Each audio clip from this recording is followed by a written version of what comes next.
petang semua. Jadi sebelum kita mulakan sesi santai sembang seni budaya kita, elok jugalah kalau kita mulakan dengan umum kitab Al-Fatihah. Bismillah.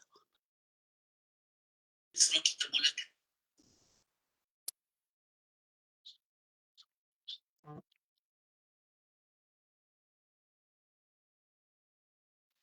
Baik, alhamdulillah bersyukur kita kepada Allah Subhanahu Wa Taala dengan limpah dan kurnianya dapat kita bersama pada petang sekali lagi pada petang ini untuk satu lagi slot sedaya ya ataupun kita kenali sebagai sembang seni budaya, sembang santai seni budaya yang mana insya-Allah hari ini adalah sedaya kali yang ke-15 ya. Sejak kita mulakan daripada awal tahun 2021 ini kita dah masuk 15 siri lah kita adakan sesi percambahan ataupun perkongsian ilmu ini mengenai seni budaya ini dan hari ini adalah sesi yang ke-15 dan pada petang ini kita rasa cukup berbangga dan terharu kerana dapat bersama dengan seorang lagi ikon UPM yang kita kenali, yang semua orang kenal ya, iaitu Profesor Mari Dr. Izani, hebat orangnya, yang kita sentiasa tahu ya tentang kepakaran dan juga kehebatan beliau dalam orang kata apa, dalam memberikan input-input mengenai politik negara, tentang masyarakat dan sebagainya ya. Jadi untuk itu pada petang ini kita rasa bertuah kerana dapat bersama dengan beliau dan beliau akan berkongsi dengan kita satu tajuk yang cukup istimewa sempena juga dengan bulan kemerdekaan kita ya, yang mana bulan kemerdekaan kita kita sambut daripada bulan Ogos hingga September. 31 Ogos, kemudian 16 September Hari Malaysia.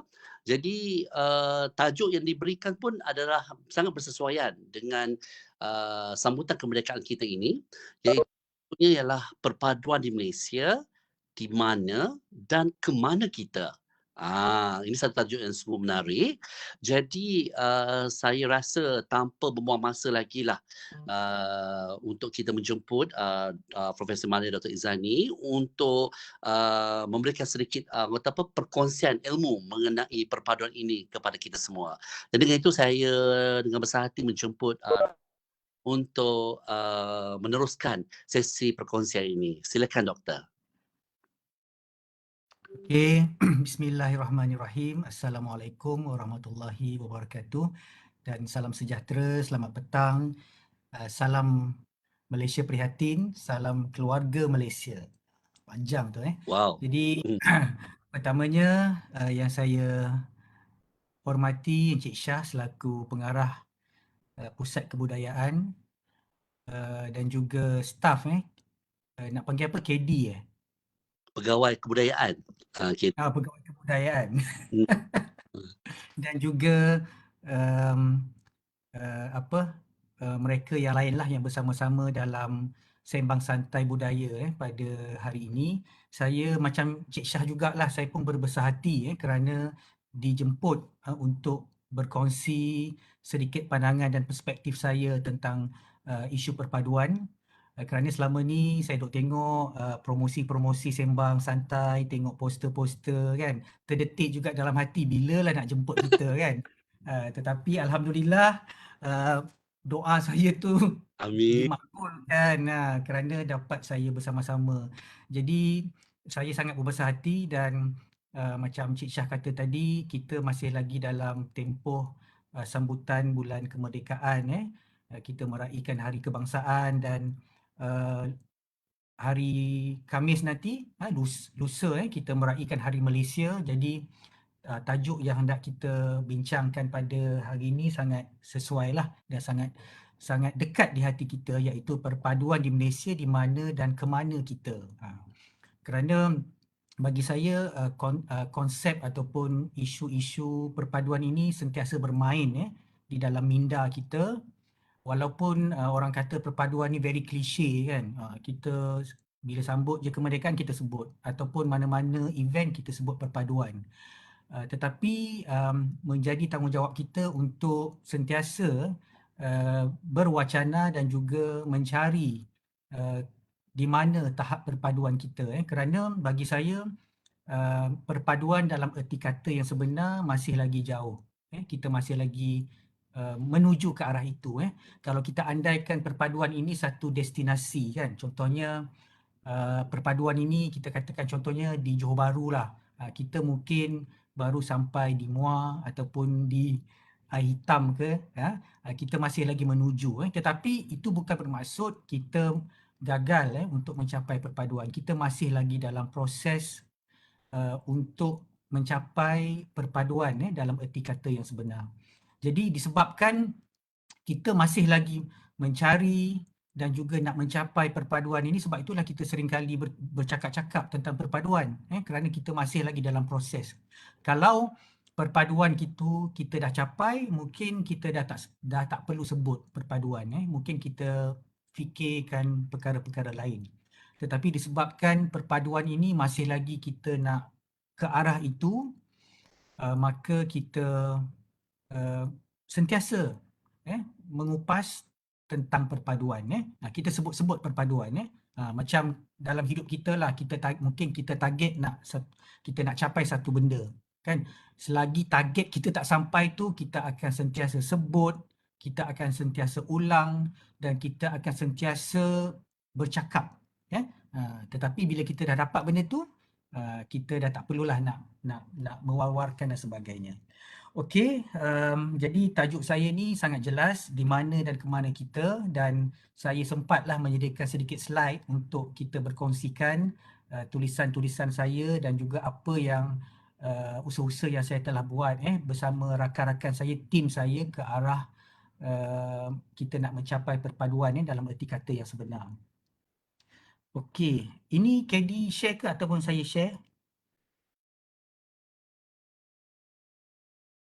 Ini saya share. KD share. Okey, next boleh pergi ke next slide yang selanjutnya. Okey, saya harap boleh nampak. Kalau tak nampak tu saya benarkanlah kalau nak sharekan slide ni. Sebenarnya saya banyak menulis tentang isu-isu politik, isu-isu kenegaraan, governance di media.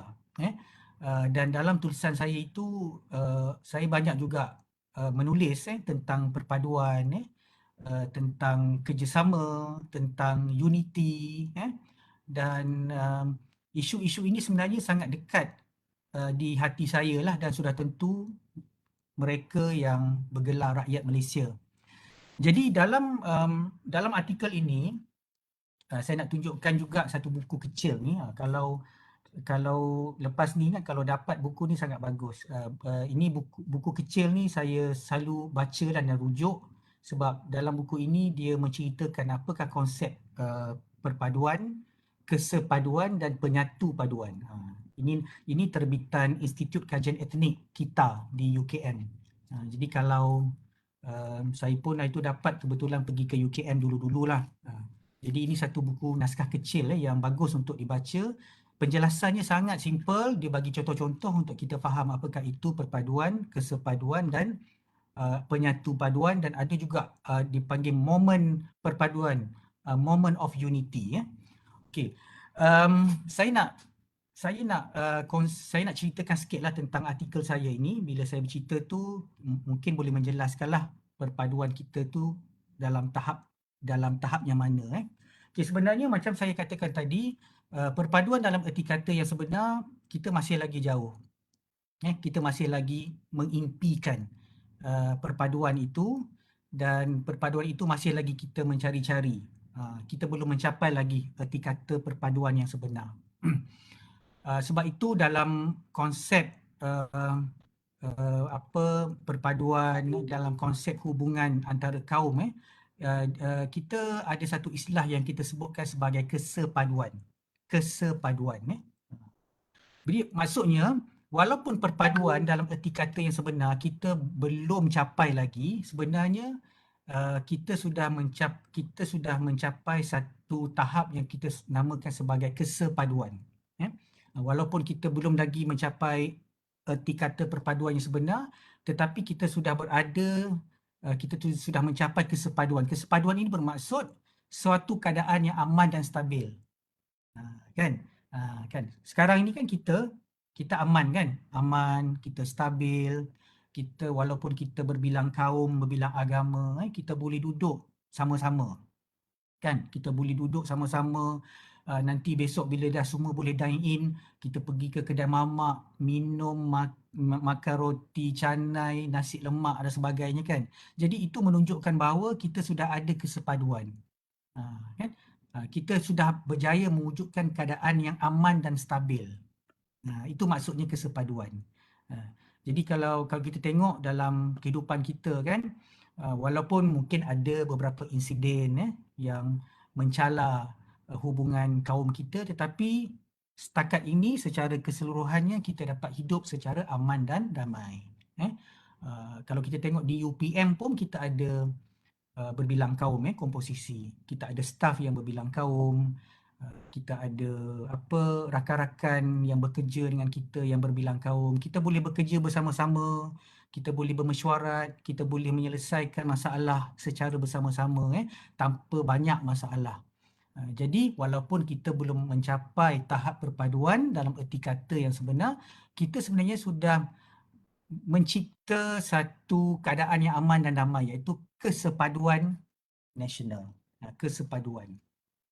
Dan proses ke arah perpaduan itu kita namakan sebagai penyatu paduan.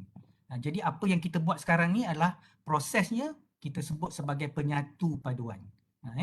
Kita dapat hidup bersama, kita dapat bekerja bersama, kita dapat melakukan aktiviti sosial bersama-sama, berbeza kaum dan agama.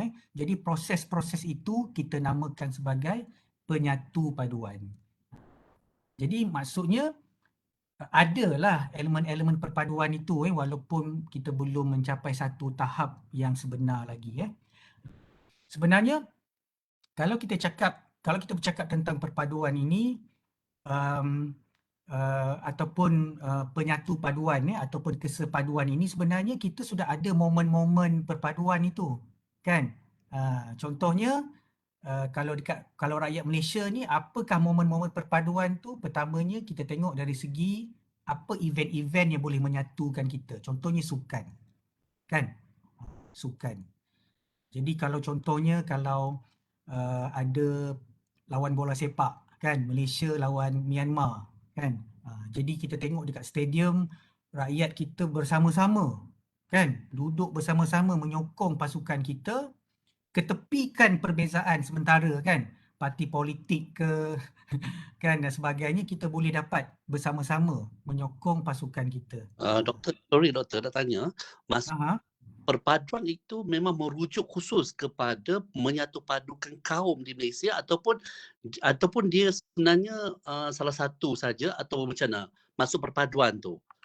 Kalau kita guna istilah perpaduan itu, adakah itu khusus untuk menyatupadukan kaum ataupun macam mana? Okey, perpaduan ini dia adalah satu matlamat akhir. Okey. Perpaduan ini satu matlamat akhir, di mana bila kita kata perpaduan ini, di situ ada kepelbagaian, unity in diversity. Okey, kepelbagaian. Kepelbagaian tetapi dalam perpaduan dalam erti kata yang sebenar itu, kita masih lagi belum mencapailah dalam erti kata yang sebenar, sebab realiti masyarakat kita ni, kita majmuk dan kita banyak dipisahkan dalam sistem pendidikan kita kan, dalam sistem politik kepartian kita kan. Sebab dulu kalau kita masih ingat lagi masa kita dijajah oleh British, British telah memperkenalkan sistem divide and rule, pecah dan perintah kan. Jadi bila Inggeris ni disengaja pecah-pecahkan kita supaya kita lemah, dan bila kita lemah, dia akan sentiasa berkuasa dan mencengkam kita. Jadi keadaan itu berlaku sampailah kita merdeka. Sebab itu berlaku tragedi hitam 13 Mei 1969 sebab British telah berjaya memecah-mecahkan kita, di mana dia memecah-mecahkan kita tu mengikut penempatan dan kegiatan ekonomi. di mana orang Melayu tinggal di kampung. Kan, kita menanam padi. Orang dululah menanam padi, bercucuk tanam. Orang Cina tinggal di pekan, di bandar, buka kedai. Dan orang India tinggal di ladang getah, estate kan. Jadi maksudnya masyarakat kita tu dipisah-pisahkan dari segi aktiviti ekonomi kan, dan juga penempatan. So bila keadaan begitu, tidak ada komunikasi, sudah tentu tidak ada perpaduan dalam erti kata yang sebenar, dan kesan divide and rule tu sebenarnya masih berlaku lagi walaupun kita tak nampak kerana ada banyak faktor. Sistem pendidikan kita kan, sistem pendidikan kita pelbagai, ada sekolah kebangsaan, ada sekolah aliran, ada sekolah apa antarabangsa. Sekarang ni lagilah ada international school kan, di mana keluarga tak kiralah Melayu, Cina, India dah hantar anak-anak ke sekolah antarabangsa.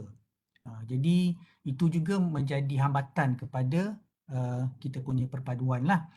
Jadi kalau kita tengok dalam wawasan 2020 yang dah berakhir, dia ada satu cabaran iaitu mewujudkan bangsa Malaysia kan.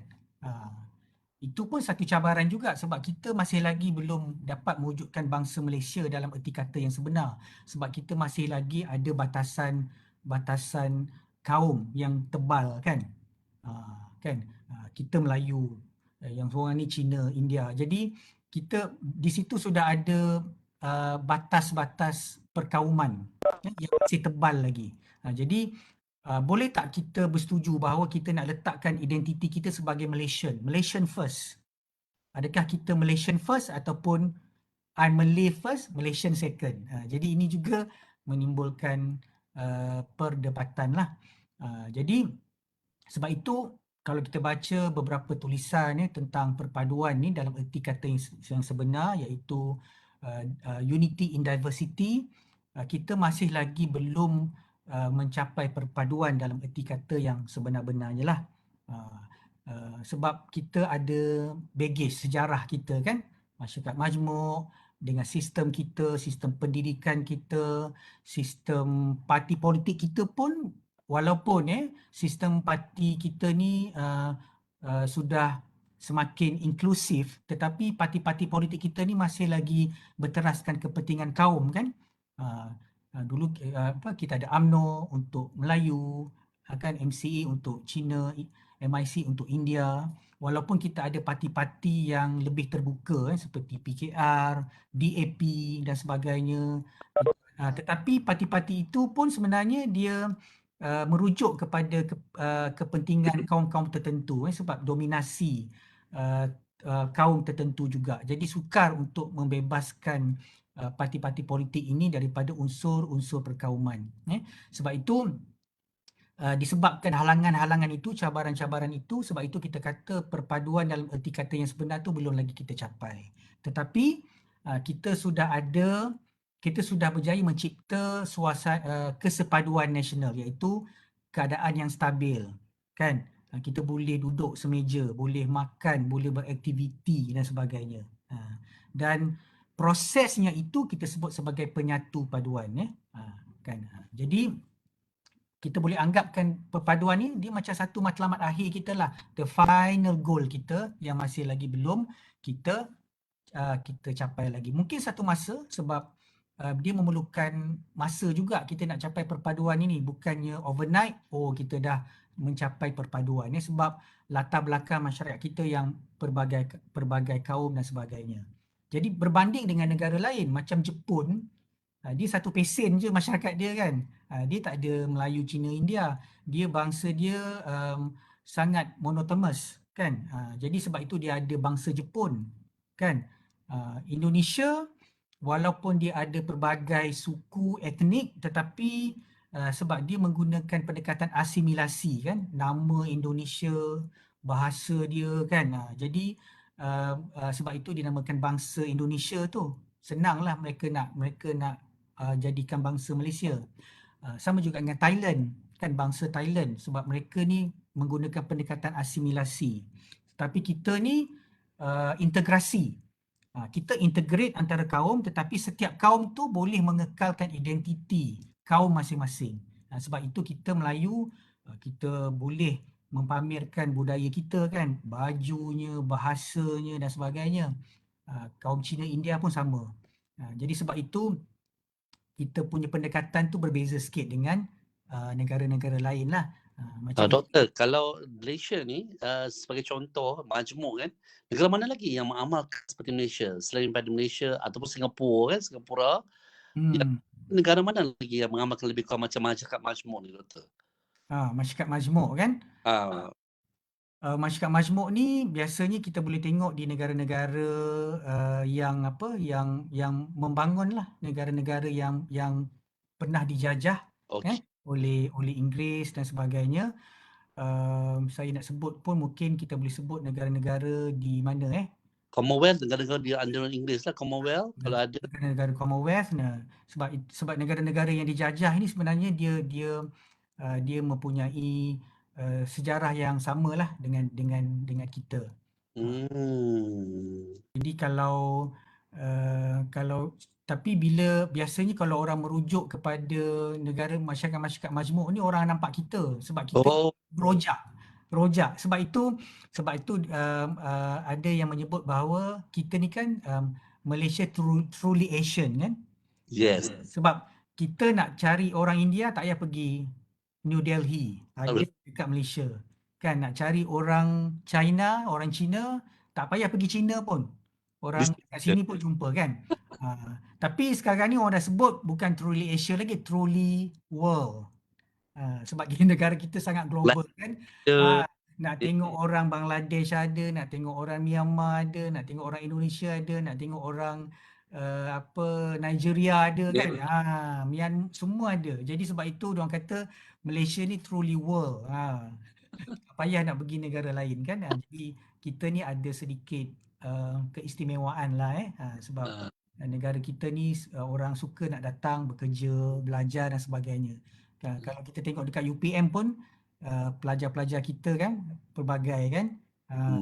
Jadi di Malaysia ni diguna perkataan kaum kan, kalau di Indonesia dia banyak lebih guna perkataan suku betul.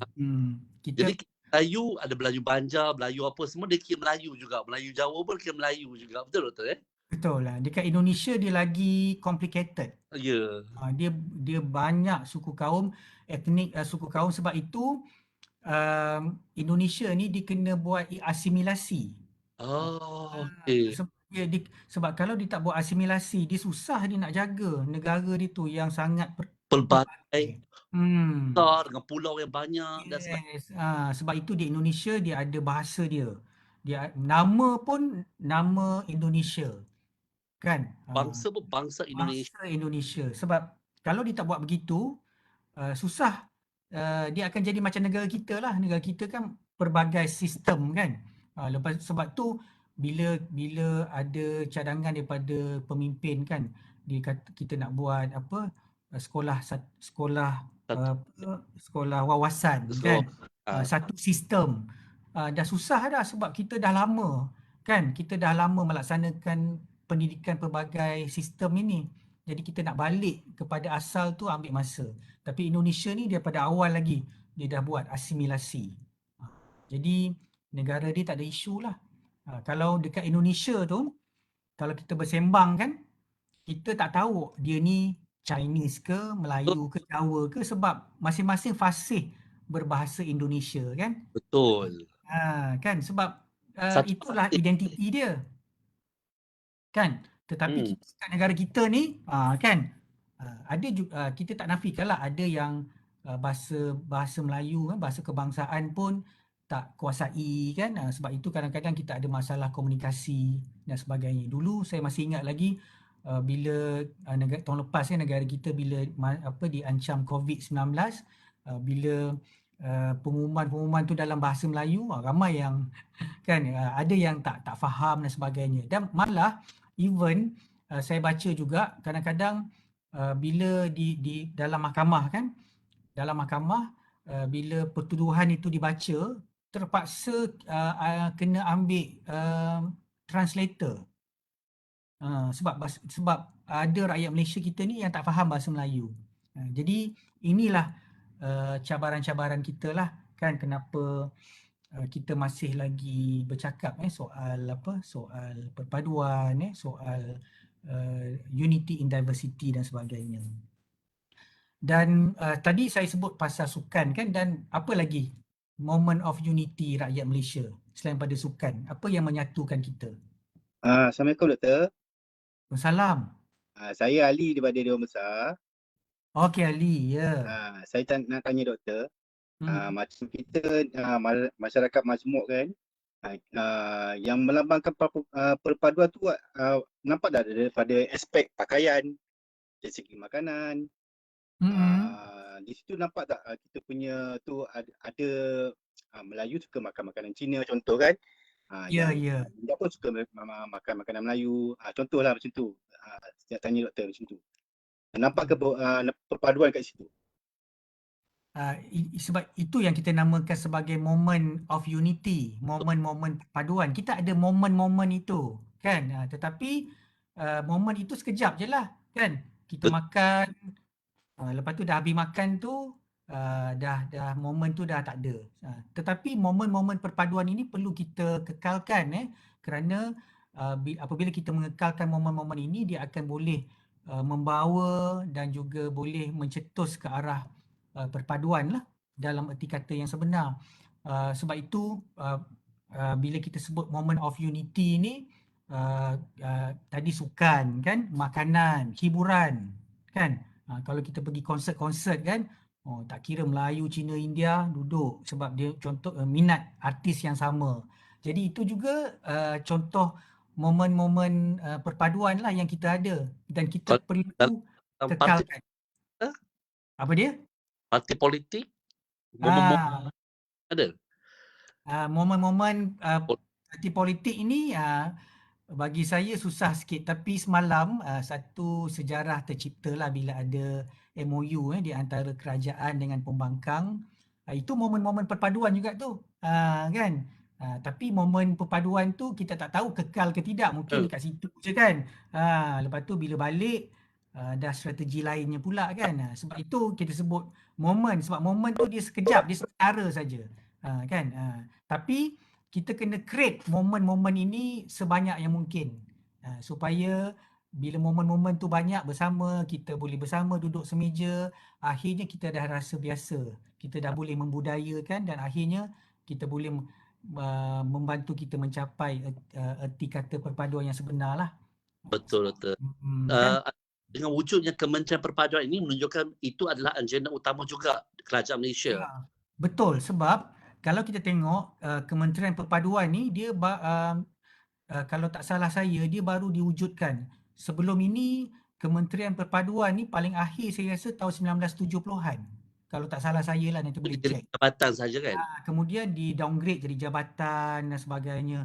Jadi tetapi mulai tahun lepas saya rasa sudah ada sebuah Kementerian Perpaduan. Jadi maksudnya agenda tu dah semakin penting lah. Dulunya jabatan, sekarang ada kementerian, dah ada satu kementerian yang khusus menjaga tentang perpaduan kita. Jadi perpaduan ni memang sesuatu yang mahal lah. Kita kena invest. Sebab itu kerajaan pun dia kena buat kementerian, dia kena ada orang-orang yang menjaga, dan kita pun rakyat, sebab bila kita cakap tentang perpaduan ni, dia ada dua pendekatan. Satu pendekatan top down, maksudnya dasar. Kerajaan buat dasar, kerajaan buat polisi, kerajaan ada kementerian. Tetapi kalau pendekatan itu hanya diturunkan saja, tetapi yang bawah ni, rakyat kita ni mungkin tidak ada kesungguhan, tidak melaksanakan tanggungjawab kan, yang sepatutnya kan, kita bercakaran, cari perbezaan berbanding dengan persamaan, maka tak boleh lah, maksudnya agenda perpaduan tu tak mencapai lah. Sebab itu dia kena ada pendekatan atas bawah, bawah atas. Jadi kita pun sebagai rakyat, kita mesti berusaha, kita mesti bersama-sama melakukan sesuatu. Bukannya kita bergantung kepada tunggulah kerajaan buat dasar apa-apa, kementerian ke, baru kita nak sibuk-sibuk kan. Sebab bagi saya agenda perpaduan ni kita yang mesti menggerakkan sebagai rakyat lah. Kita tidak boleh, sebab walaupun ada dasar yang cantik, ada polisi yang cantik, tapi kalau kita sendiri tak menggerakkan dasar-dasar itu, dia hanya cantik di atas kertas sajalah. Betul.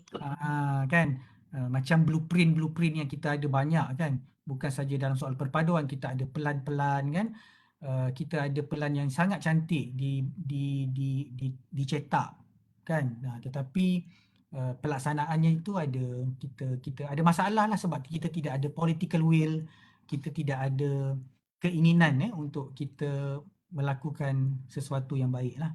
Alright. Okay. Jadi okey, kita masuk kepada artikel next slide jadi artikel tu berkaitan dengan itulah apa yang saya sebut. Okey, ini artikel yang saya tulis pada tahun 2015. Ketika itu Fakulti Ekologi dia ada buat satu seminar tentang polarisasi agama dan politik. Saya rasa ini adalah cabaran lah, dua cabaran utama macam yang sentiasa menghalang kita mencapai perpaduan dalam erti kata yang sebenar. Pertamanya agama dan politik. Kadang-kadang ada orang sensitif dia tak nak cakap pasal agama kan, sebab agama ni sensitif. Bila kita sebut pasal agama mesti bergaduh, mesti bertengkar. Cakap pasal politik lagilah kan. Cakap pasal politik tak boleh kan, sebab orang ni parti A, orang ni parti B. Jadi bila sebut saja politik, orang akan dia akan membawa kepada pertengkaran ataupun perselisihan. Jadi dua perkara ini dianggap tabu dalam masyarakat kita. Sebab itu ada orang dia tak nak cakap pasal agama. Sebab kalau dia cakap pasal agama, dia akan create macam ketidakharmonian. Sama juga dengan politik. Sebab itu ada orang tak nak terlibat dengan politik ni, sampai mengundi pun tak nak kan. Dia kata sebab politik ni kotor. Politik ni sesuatu yang tak baik. Jadi dia terbawa-bawa sampai dia tak nak mengundi dan sebagainya kan.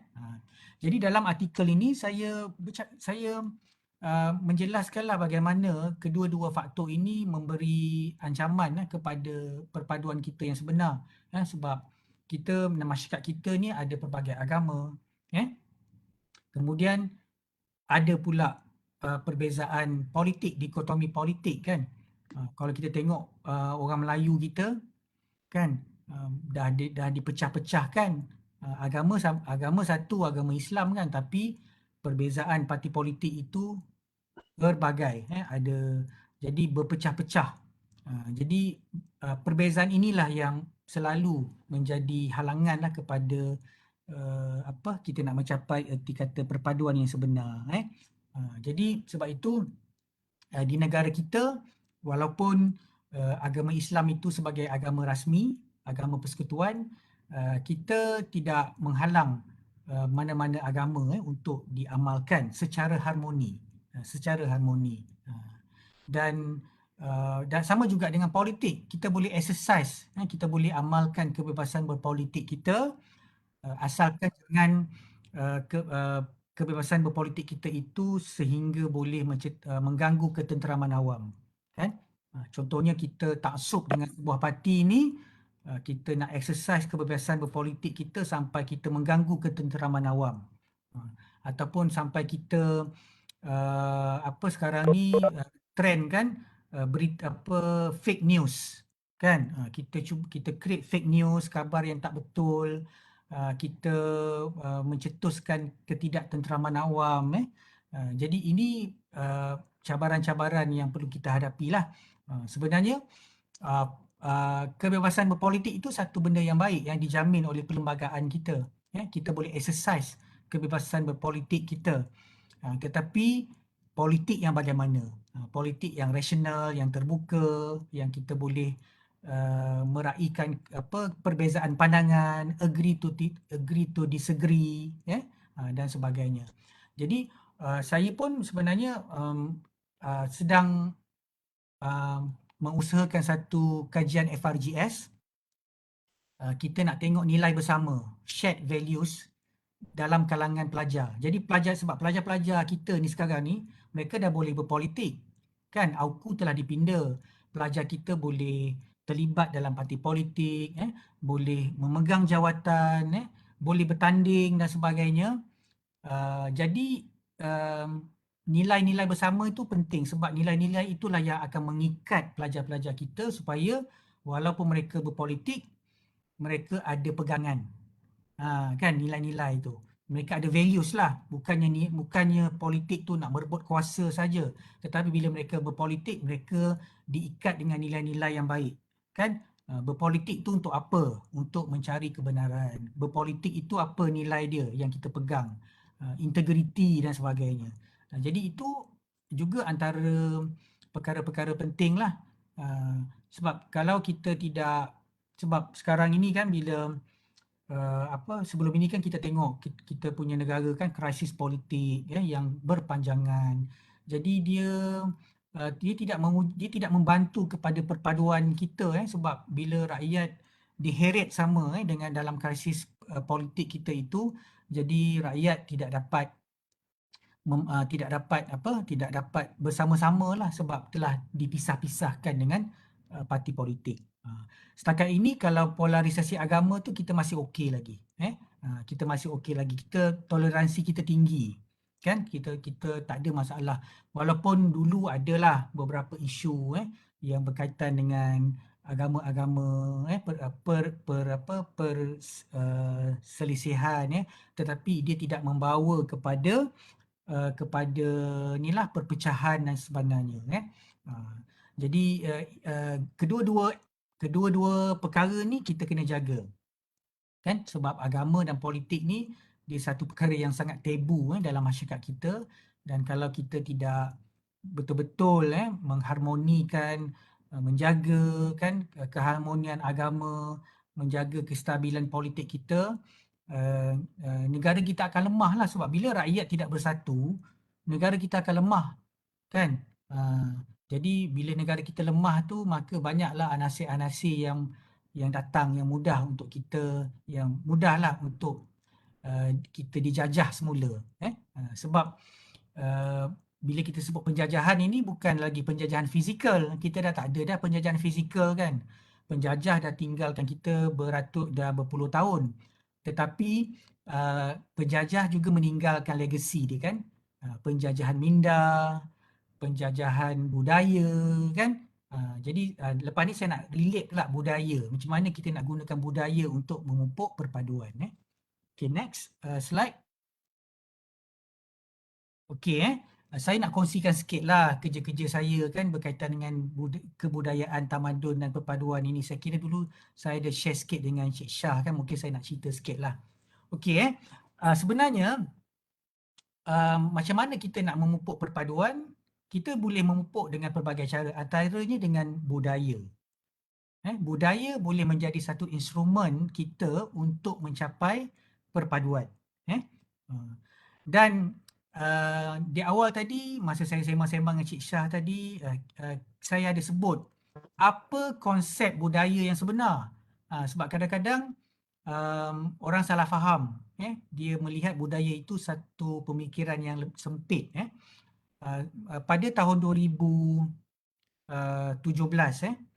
saya bersama rakan-rakan penyelidik daripada 4-5 buah universiti, kita telah membangunkan satu pelan induk Johor sebagai pusat tamadun Melayu antarabangsa 2021 hingga 2025. Jadi bila kita diminta oleh kerajaan negeri untuk membuat pelan induk Johor ni, sebenarnya dia ada dua matlamat utama lah. Pertamanya, kita nak educate bangsa Johor. Ni untuk orang Johor lah terutamanya. Apakah yang dimaksudkan dengan tamadun, budaya kan? Sebab kadang-kadang ada setengah orang bila dia sebut tamadun, budaya tu, kebudayaan tu, dia melihat aspek kesenian saja. Kan? Tari menari, joget, makanan, baju, kan benda-benda yang nampak. Kan? Yang tangible. Jadi tetapi sedangkan budaya itu dia satu yang besar. Budaya itu adalah pemikiran, kemajuan ilmu, akal budi, kan? Sebab itu kalau kita tengok tamadun dulu kan, bagaimana mereka dapat membangunkan tamadun kerana dengan kemajuan ilmu, kan. Sebab itu saya sangat sukalah bila pusat kebudayaan ni buat sembang budaya begini, kerana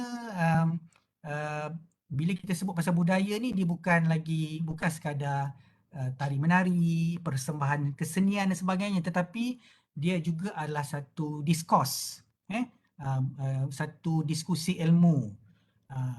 Jadi ini juga salah satu aspek budaya yang kita bangunkan, dan saya sangat menyokonglah sepenuhnya kalau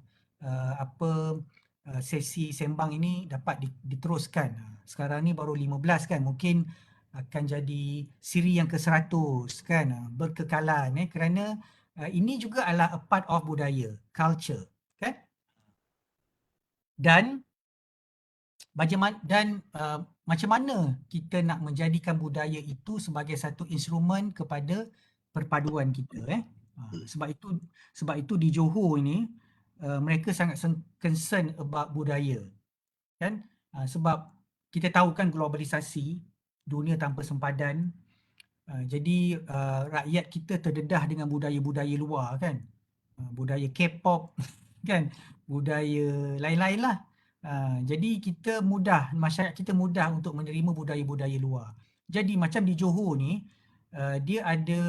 Johor ni dia satu negeri yang sangat kaya dengan sejarah, khazanah budaya dia. Jadi macam mana dia nak preserve, macam mana dia nak mengekalkan budaya dia tu. Jadi dia mesti ada usaha-usaha yang tersusun. Sebab itu Johor dia buat satu pelan induk Johor, Pusat Tamadun Melayu Antarabangsa, dan Johor merupakan negeri yang pertama lah yang ada blueprint sebegini.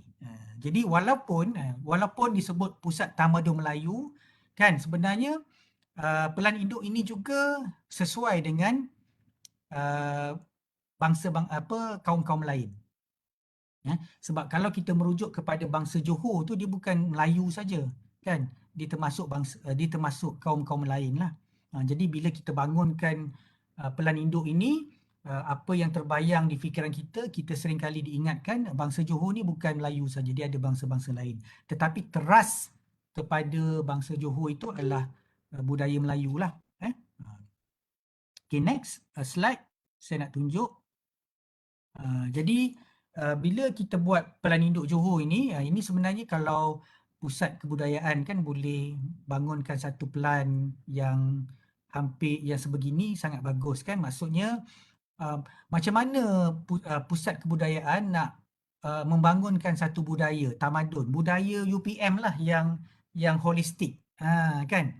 Budaya ilmunya, budaya apakah, banyak kita ada banyak lagi budaya-budaya yang baik, kan. So macam mana nak mewujudkan satu persekitaran budaya yang holistik, Doktor, kita ada sebenarnya dalam perancangan dan benda tu pun dah hampir siap sebenarnya. Betul tak, Kedi? Kita ada buat satu plan kebudayaan UPM kan, Kedi? Betul tak salah. Masa Cik Del pengarah dulu, dia dah bangun satu plan yang cantik, yang very holistic. Cuma kita sekarang dah proses untuk orang kata apa, mengemaskini bagi elok dan sebagainya, nak murnikan lagi, dan kami akan bawa ke JPU sebenarnya, insyaAllah lepas ni. Sebenarnya satu pendekatan inilah satu usaha yang sangat baik lah, kerana di kampus kita ni pun kita kena create satu budaya, kan, budaya yang dan kebudayaan yang holistik, kan. Dan budaya itu bukanlah sekadar aspek-aspek kesenian, tetapi bagaimana kita nak appreciate budaya itu yang holistik lah. Sebab itu dalam pelan induk Johor ni dia ada macam-macam. Dia bukan ada Ghazal dan Zapin saja. Budaya ini juga kita boleh bangunkan dalam sudut ekonomi, kan, dalam sudut IT, dalam sudut pendidikan, kan. Jadi inilah yang kita cuba bangunkan di Johor, dan mungkin model sebegini boleh diambil oleh mana-mana pihak, kan. Sebab macam mana kami nak boleh rujuk pelan ni, ataupun boleh rujuk pada doktor. nanti saya bagi naskah dia.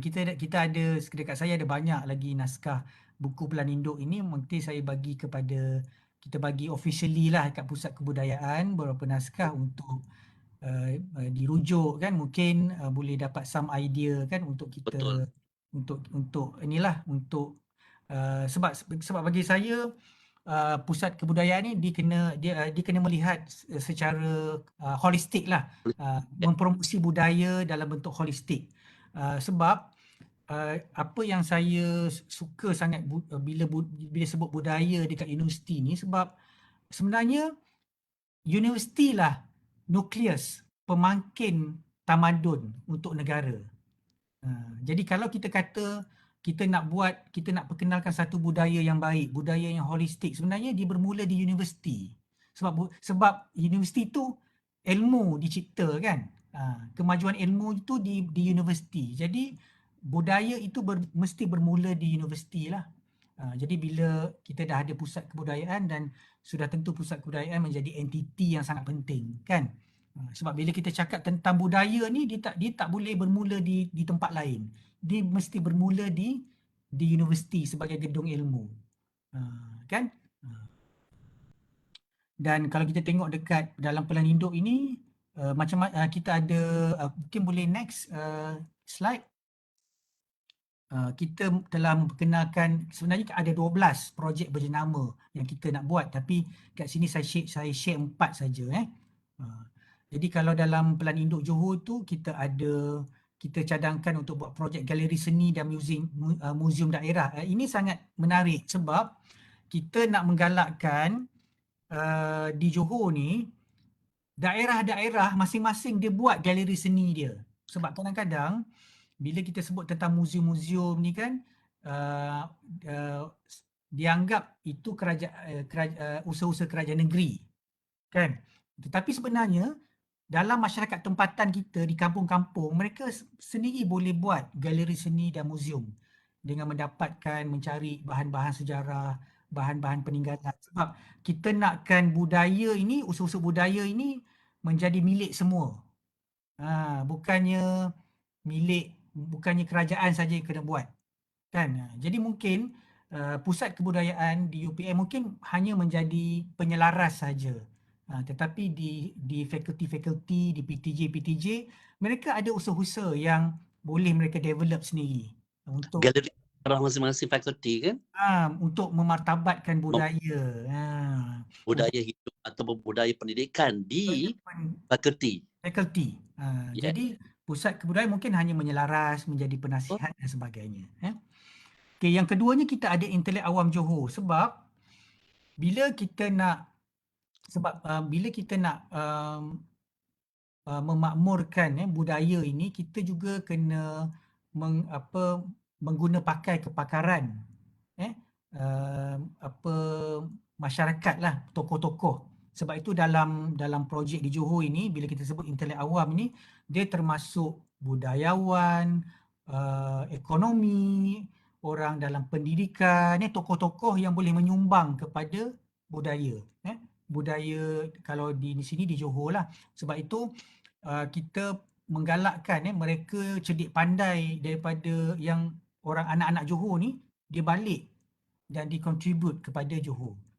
Sebab itu kalau kita bercakap dalam konteks di UPM ini, kita kena menggunakanlah kepakaran ahli kita untuk macam mana kita nak moldkan budaya UPM ini.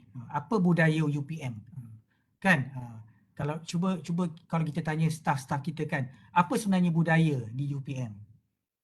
Jadi mungkin kita boleh sebut budaya UPM ni apa dan sebagainya. Kemudian yang ni best, kita buat kampung tradisi tamadun Melayu Johor. Kita nak buat secara lively. Jadi kalau pelancong datang, dia boleh tengok kesenian, dia boleh makan, dia boleh ada homestay, dia boleh duduk. Dia tak macam mini Malaysia kat Melaka tu kan, semua patung kan. Pergi rumah Sarawak, Dia sendiri kan. So kampung tradisi ni kita cari kampung yang ada kelengkapan sejarahnya, ada homestaynya. Jadi bila orang datang, pelancong tu dia boleh tengok secara lively. Tamadun Melayu itu dia berlangsung secara lively. Jadi dia boleh makan makanan tradisi, kan, dia boleh tengok persembahan, dia boleh menginap, kan, dia boleh mengenali tamadun itu secara live. Bukannya macam pergi kat muzium tengok apa replika dan sebagainya, kan. Dan akhir sekali budi relawan ini kita nak galakkan anak-anak muda menjadi volunteer. Kalau kita pergi kat negara-negara luar macam Jepun, kan, yang menjadi volunteer kepada pelancongan-pelancongan Jepun ni anak-anak muda yang mereka ni bertebaran duduk, ada dekat airport, ada dekat stesen kereta api, kan. Mereka ini yang menjadi ambassador kepada Jepun. Jadi ini pun kita boleh gunakanlah model-model ini, contohnya macam kita gunakan pelajar-pelajar kita, kan, macam mana kita boleh train pelajar-pelajar kita ni boleh describe UPM tu macam UPM tu apa, UPM itu macam mana universitinya, kan, kepada orang-orang luar dan sebagainya. Jadi ini antara contoh projek berjenama lah yang kita cadangkan untuk Pelan Induk Johor, supaya tamadun Melayu itu dapat kita kekalkan dan pada akhirnya kita dapat mewujudkan satu tamadun yang kekal lah sampai bila-bila. Okay, next. Saya rasa ni last kot. Jadi saya saja nak share, kan. Jadi projek ni 3 tahun tau, lama. Sebab kenapa lama? Sebab bertukar kerajaan. Sebab saya masih ingat lagi tahun 2017, masa tu zaman Barisan Nasional, kan. Dah nak siap dah. Pilihan Raya 2018 bertukar kerajaan. Lepas tu dah tukar kerajaan setahun tak buat apa-apa, tak sentuh pun Pelan Induk ni sebab kita tak berani nak teruskan sebab kita tak ada dapat green light, kan. Nanti kalau kita buat dah siap, dah habis tenaga, tiba-tiba kerajaan negeri kata ini kami tak nak ni, ini dasar lama, kan. Jadi kita setahun kita tak usik apa-apa. Selepas setahun itu baru kita dapat green light yang kerajaan negeri nak okey, dia kata tak ada masalah nak teruskan, okey boleh buat. Dan kita teruskanlah. So pada tahun lepas lah, bulan Oktober, dilancarkan di Johor. Dan sebenarnya walaupun berubah kerajaan sekalipun, sebenarnya Pelan ini dia tidak ada tidak ada motif politik pun. Cuba tengok, tak adalah tulis UMNO ke Barisan Nasional ke, tak ada. Sebab usaha untuk membangunkan budaya dan tamadun ni dia melangkaui batas politik, kan. Setiap kerajaan, tak kiralah kerajaan mana sekalipun, dia mesti mementingkan soal budaya, kan. Datanglah parti mana sekalipun, kerajaan mana sekalipun, budaya ni menjadi satu agenda kita semua, bukan agenda mana-mana parti politik dan sebagainya. Kerana budaya ni milik semua, kan, milik kita. Dan kitalah yang kena mempertahankan budaya kita ini kerana budaya ini sangat murni dan budaya ini jugalah yang menjadi instrumen kepada perpaduan kita. Jadi kalau kita nak rumuskan, bagi saya kita masih lagi dalam perjalanan lah, dalam perjalanan yang masih panjang lagi, kan. Kita belum lagi mencapai perpaduan dalam erti kata yang sebenar, tetapi itu bukan bermaksud kita gagal. Kerana kita sudah ada kesepaduan nasional. Kita sudah berjaya mencipta keadaan yang aman dan stabil. Kita boleh hidup aman damai, kita boleh pergi makan, kan. Sekarang ni orang dah mula berjalan berkeluar, kan. Kita nak jogging, kita nak pergi makan, nak pergi mall, kita nak pergi mana-mana, kita tak rasa kita takut. Kita tak rasa kita gusar sebab kita hidup secara aman dan damai. Sebab itu kita sebut sebagai kesepaduan nasional. Dan pada masa yang sama, kita kena create banyak lagi momen-momen perpaduan. Tidak cukup momen-momen perpaduan yang sedia ada, kita kena create lagi supaya bila momen-momen perpaduan itu, bila kita dah ada sebanyak yang mungkin, maka pada akhirnya kita boleh mencapai perpaduan dalam erti kata yang sebenar. Jadi jadi saya sangat berharap orang kata meletakkan harapan yang tinggilah kepada pusat kebudayaan kerana bagi saya pusat kebudayaan ni sangat penting kerana dia boleh menjadi catalyst pemangkin kepada kita nak mencetuskan kebudayaan yang baik bukan budaya itu bukan sahaja aspek-aspek kesenian tetapi bagaimana budaya itu nak dibangunkan dan bersesuaian universiti sebagai satu gedung ilmu kita mesti menggunakan mengambil kesempatan lah yang terbaik supaya aspek budaya ini kita meletakkan asas ilmu itu sebagai satu asas yang penting kerana budaya ini bermaksud kemajuan berfikir, akal budi dan sebagainya. Kalau kita sebutkan macam highly civilized lah, highly civilized. Ya, kita nak melahirkan masyarakat yang civilized, yang budaya, yang berbudaya tinggi, kan? Bukannya tak ada budaya kan, yang berbudaya tinggi. So berbudaya tinggi tu bukanlah kita kena pakai busana 24 jam kan, tetapi budaya tinggi tu dengan adanya ilmu. Bila kita ada ilmu tu, ilmu itu memandu kita, cara kita berfikir, cara kita bertindak. Kita menjadi masyarakat yang beradab kan, yang beradab, dan itulah budaya dalam erti kata yang sebenar. Okey, jadi saya ucapkan terima kasih sekali lagi kepada Pusat Kebudayaan, terutamanya Cik Syah kerana telah menjemput saya, dan kita berharaplah usaha-usaha sebegini kita teruskan dari masa ke semasa kerana proses untuk kita mencapai perpaduan dalam erti kata yang sebenar tu masih lagi jauh lagi, dan kita mempunyai tanggungjawab. Semua kita ada tanggungjawab untuk kita sama-sama lah berdasarkan peranan kita masing-masing. So dengan itu saya ucapkan terima kasih. Kalau ada apa-apa soalan mungkinlah saya boleh jawab 1-2 soalan selepas ini. Terima kasih Cik Syah. Saya kembalikan gelanggang kepada Encik Syah. Terima kasih Dr. Izani. Seterusnya KD, terima kasih banyak Dr. di atas perkongsian yang sungguh menarik dan cukup bermakna. Jadi banyak jugalah input-input yang positif, input-input yang bermakna yang boleh kita jadikan sebagai panduan kita insya-Allah yang kita boleh gunakan pada masa akan datang. Dengan itu saya serahkan kepada KD lah untuk teruskan sesi soal jawab dan penutup. Silakan KD. Terima kasih kepada Cik Syah dan Dr. Izani. Jadi kita buka kepada penonton lah untuk bertanyakan soalan jika ada.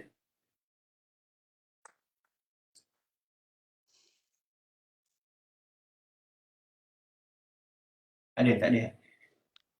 KD ada soalan? Saya bukan soalan lah Cik Syah. Mungkin sedikit pertanyaan lah dengan doktor, sebab saya antara orang yang membaca doktor punya artikel juga, selalu doktor post dengan dia. Mungkin saya rasa saya agak rasa risau doktor dengan keadaan sekarang bila orang kata bangsa Malaysia tu cuba diwujudkan. Maksudnya bangsa Malaysia tu ada juga ura-ura yang mengatakan bahawa bila bangsa Malaysia tu diwujudkan, hak-hak keistimewaan orang Melayu tu akan diganggu-gugat. Jadi ia sikit banyak akan memberi impak yang besarlah kepada perpaduan sendiri. Maksudnya dekat sini asalnya tanah, orang dipanggil sebagai tanah Melayu dulu tu kan. Jadi bila dia mencadangkan mewujudkan bangsa Malaysia yang lebih dalam arti lain dia kata memberi keadilan kepada semua bangsa, itu dipanggil sebagai bangsa Malaysia. Jadi sikit banyak dia mengganggu gugat hak, dia mempertikaikan hak keistimewaan orang Melayu itu sendirilah. Kalau dia kata kalau nak kekalkan perpaduan Malaysia, mesti mewujudkan bangsa Malaysia yang semua bangsa adil, tidak ada keistimewaan untuk orang Melayu dan tak ada keistimewaan kepada bangsa yang lain. Itu mungkin saya nak minta doktor sedikit ulasan berkaitan dengan yang menjadi kerisauan itulah.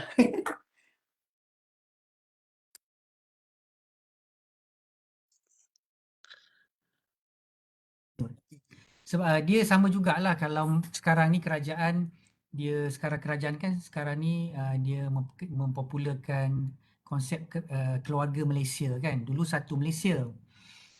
memang saya tak nafikan memang adalah timbul banyak kegusaran kan, sebab sama juga dengan dulu konsep satu Malaysia, orang ramai salah faham. Ingat satu Malaysia tu sama kan? Sama, tak ada beza.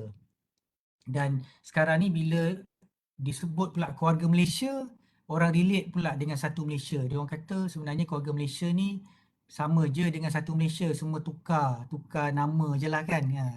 Tetapi bagi saya yang penting ialah apa-apa pendekatan yang kita gunakan, sama ada satu Malaysia ke, keluarga Malaysia ke, kita kena berpegang kepada beberapa prinsip lah. Pertamanya, apa-apa yang kita buat, kita kena berpegang kepada perlembagaan kita, perlembagaan persekutuan kita. Itu penting. Kalau kita nak membuat satu-satu pendekatan yang bercanggah dengan perlembagaan, itu yang akan jadi masalah tu. Yang keduanya antara dokumen yang kita rujuk rukun negara lah. Kita ada rukun negara. Tetapi lebih jauh daripada itu sebenarnya, bila kita bercakap tentang keluarga Malaysia, satu Malaysia dan sebagainya, antara nilai-nilai, prinsip-prinsip yang kita kena pegang ialah soal keadilan. Keadilan itu penting. Keadilan ni pun kadang-kadang orang salah faham, orang ingat tu sama rata. Sebenarnya dia bukan sama rata tetapi saksama. Dia bukan kesamarataan tetapi kesaksamaan.